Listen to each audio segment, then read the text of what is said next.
With Fidelity Local 6, this is your weekly recap. I'm Richard Vickers. Rolla voters approved a new quarter-cent sales tax to support local parks in the April 7th election. Nearly 1,600 votes were cast in favor of Proposition P, with 744 votes being cast against the measure. The ballot measure approved by voters will impose a 0.25% sales tax starting on October 1st this year and continuing through 2023. The tax will be reduced to 3/16% at that time. Rolla's total sales tax will rise from 7.35% to 7.6%. The new sales tax will fund the continued maintenance of city parks and ensure that no public safety positions are cut. The Rolla City Council will likely have 3 new members after the April 7th election. Matthew Crowell unseated incumbent Gregory Sawyer for the Ward 2 council seat. John K. Moish will be the council's new Ward 4 member after receiving 667 votes in an uncontested race. No one filed for Ward 6 seat, but 18 write-in votes were cast. In Ward 1, incumbent Jonathan Hines defeated challenger Ryan Yoakum by 50 votes. Incumbent Brian Woolley also defeated challenger Carolyn Bolin for the Ward 5 seat by 43 votes. Sue Udaly will remain the Ward 3 council member after getting 476 votes. And now, with more local news, here's Laura Light. A St. James woman has been charged with multiple counts of misusing the 911 emergency service. 24-year-old Melody A. Ross Burgess is accused of making at least 22 anonymous calls for service, claiming that she was either suicidal or homicidal. However, when Phelps County Sheriff's deputies would arrive at her home, they would find her alive and well. The Sheriff's Department reports that false claims waste hours for both the Sheriff's Department and Central Dispatch. Fort Leonard Wood has a new commanding general. A change of command ceremony took place April 7th. Brigadier General Kent Savre will now command Fort Leonard Wood and its Maneuver Support Center of Excellence. Major General Leslie Smith has served as commander since June of 2013, leaving for a new assignment in Washington, D.C.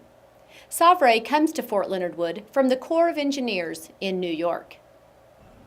Voters approved a $4 million bond issue and a 25-cent operating levy increase for the Rolla School District. As a result, the grade levels will be shifted in each school building, and an early childhood education program will be added to each of the 3 elementary schools. The vote for the bond issue had a 65% passage rate, while the levy passed at 56%. The district reconfiguration and early childhood program will be implemented in the fall of 2017. Voters in the Rolla School District returned incumbent Greg Stratman to the Rolla Board of Education and voted in a new member during Tuesday's election. Stratman received over 2,400 votes, while the newly elected Charlotte Jameson got almost 2,600 votes. This will mark Stratman's second term on the school board. Jameson fills Gene Cavender's seat, who did not file. Phelps County voters also returned incumbent Joanne Brand-Hurdle to the Phelps County Regional Medical Center's Board of Trustees in the April 7th election.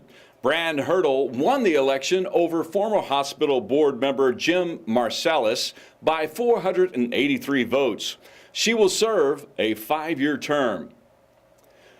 Voters chose Brad Neckerman to continue serving as the Rolla City prosecutor. Neckerman won by 159 votes, beating out private practice attorney Paul McMahon. Neckerman is an assistant Phelps County prosecutor. St. James now has a new mayor. Jim White was elected to the office in the April 7th election. White is a current St. James City Council member.